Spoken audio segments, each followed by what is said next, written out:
Shalom Alaikum. Berjumpa lagi dengan saya pada perenungan hari ini tanggal 12 September 2023. Saudaraku, kembali di pagi yang cerah ini saudara kita mau bersyukur di dalam doa kepada Tuhan Allah kita yang selalu memberkati kita dan juga berilah senyuman dan sapaan kepada sesama kita. Kita awali perenungan pagi hari ini dengan tanda kemenangan kita dalam nama Bapa dan Putra dan Roh Kudus. Amin. Hiduplah berakar di dalam Dia.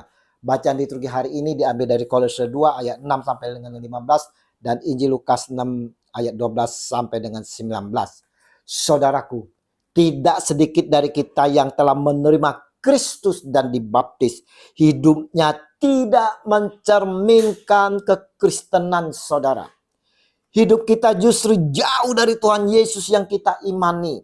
Kehidupan lama masih kita jalani, bahkan membuka celah-celah baru. Paulus telah menasihati, kamu telah menerima Kristus Yesus Tuhan kita, karena itu hendaklah hidupmu tetap di dalam Dia. Kolose 2 ayat 6. Godaan memang ada saudara. Pencobaan selalu mengincar-ngincar kita. Rayuan manis dari dunia sungguh sangat menawan. Untuk itulah kita harus waspada dan berjaga-jaga dalam iman agar tidak kembali jatuh dalam pencobaan. Hendaklah kamu berakar di dalam Dia dan dibangun di atas Dia. Hendaklah kamu bertambah teguh dalam iman yang telah diajarkan kepadamu dan hendaklah hatimu melimpah dengan syukur. Kolose 2 ayat 7.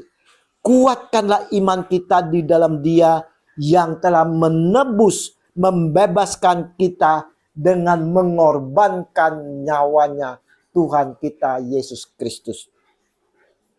Seseorang yang imannya goyah, ia hanya kuat pada saat hidup berjalan baik-baik saja.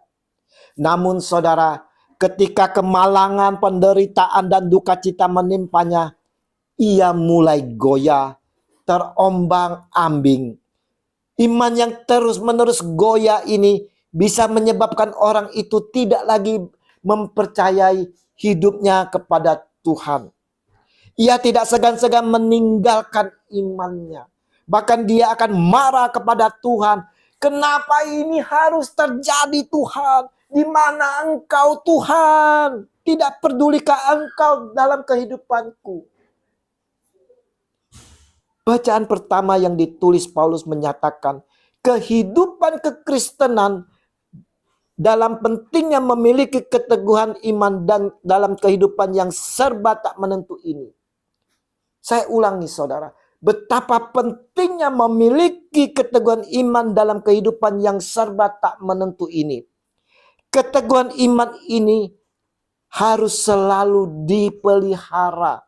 Dan bahkan diberi kesempatan untuk bertumbuh dan berkembang. Jadi bukan hanya sekedar teguh saudara, tetapi senantiasa bertambah teguh. Keteguhan yang senantiasa harus bertambah daya pelindungnya saat menghadapi tantangan hidup. Kita semua tahu bahwa saat itu saudara di Kolose sedang berhadapan dengan ajaran-ajaran yang bisa membuat mereka goyah dalam iman. Ajaran-ajaran itu sering disampaikan dengan begitu menawan sehingga bisa membujuk banyak orang untuk mengikutinya. Dengan mengikuti ajaran tersebut, orang-orang Kristen waktu itu tentu akan melepas imannya dalam Kristus. Bukankah saat-saat ini juga saudara, pada masa-masa akhir ini, pada masa-masa penantian ini kita juga berhadapan dengan berbagai ajaran yang bisa menggoyahkan iman kita. Diingatkan kembali oleh Paulus, hati-hatilah supaya jangan ada yang menawan kamu dengan filsafatnya yang kosong dan palsu menurut ajaran turun-temurun dan roh-roh dunia. Tetapi tidak menurut Kristus. Kolose 2 ayat 8. Saudaraku, kita harus menyadari akan diri kita yang rentan terhadap pengaruh-pengaruh yang membuat kita meninggalkan Kristus saudara. Kesadaran dan pengakuan semacam ini akan memampukan kita untuk tetap mau memperkuat diri dengan beragam cara, dengan beragam pelindung dan tameng iman. Bertambah teguh itu berbeda dengan menjadi keras kepala atau fanatik dalam iman. Bukan itu, saudara. Keteguhan iman itu tindakan merangkul iman kita dengan erat dan tidak ingin melepaskannya apapun kondisi hidup yang kita alami. Perenungan pagi hari ini mau mengingatkan kepada kita semua sekalian, di mana begitu banyak ajaran-ajaran filosofi yang disampaikan. Jika kita tidak cerna dengan bijak di dalam iman kita kepada Kristus, maka iman kita akan goyah. Kita akan menjauh dari Tuhan Yesus. Maka diingatkan kita, hati-hatilah supaya jangan ada yang menawan kamu dengan filsafatnya yang kosong dan palsu menurut ajaran turun-temurun dan roh-roh dunia, tetapi tidak menurut Kristus. Kita harus teguh iman kita di dalam Kristus Tuhan kita, saudara. Sebab dalam Dialah berdiam secara jasmania seluruh kepenuhan kealahan, dan kamu telah dipenuhi di dalam Dia. Dialah kepala semua pemerintahan dan penguasa. Dalam Dia kamu telah disunat, bukan dengan sunat yang dilakukan oleh manusia, tetapi dengan sunat Kristus yang terdiri dari penanggalan akan tubuh yang berdosa, karena dengan Dia kamu dikuburkan dalam baptisan, dan di dalam Dia kamu turut dibangkitkan juga oleh kepercayaanmu kepada kerja kuasa Allah yang telah membangkitkan Dia dari orang mati. Kolose 2 ayat 9 sampai dengan 16. Maka agar iman kita tidak goyah terus, saudara, kehidupan kekristenan kita harus berakar pada Kristus. Artinya, saudara, orang Kristen mesti mencari sumber kehidupannya hanya di dalam Kristus saja. Sebab di luar Kristus tidak ada kehidupan yang kekal.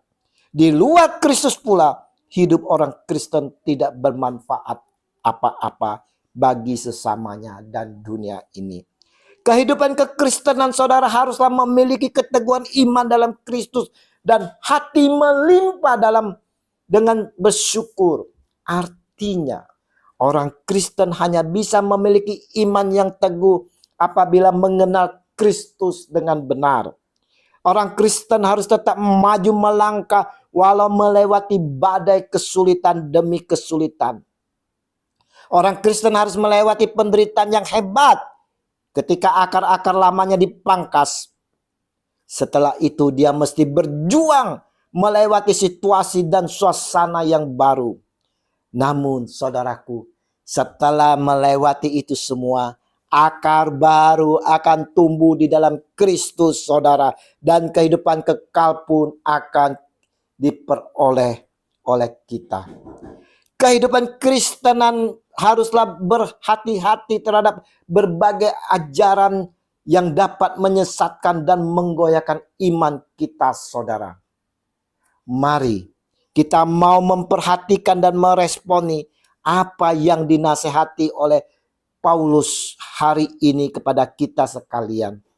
Agar iman kita tidak goyah, kita mau selalu dekat pada pokoknya, yaitu Yesus Kristus Tuhan kita, Sang Juru Selamat.